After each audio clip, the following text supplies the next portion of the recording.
Assalamualaikum warahmatullahi wabarakatuh.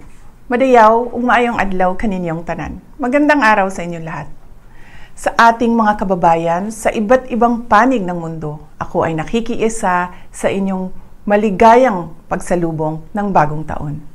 Ang taong 2024 ay sumubok sa ating katatagan at humulma sa atin bilang isang sambayanang naninindigan para sa katarungan at kaunlaran.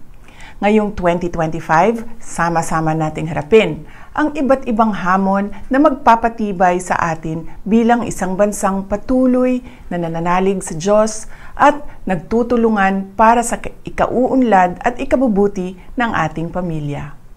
Sa ating pagsalubong sa bagong taon, ako ay nagpapasalamat sa inyong walang sawang pagmamahal sa bayan na ipinamalas ninyo sa inyong pagsusumikap, pagtitiis, at pagtsatsagang magkaroon ng mas magandang kinabukasan. Magpabilin ako nga nahiusa kaninyo sa inyong mga pangandoy alang sa kauswagan ug kalinaw. Atong atubangon ang bagong tuig uban ang paglaom nga ang tanan natong mga kalisod ug mga paningkamot sa ngadtong-ngadtong makahatag og positibong kausaban. Ang lahat ay para sa Diyos, sa bayan at sa bawat pamilyang Pilipino. Happy New Year sa inyong lahat.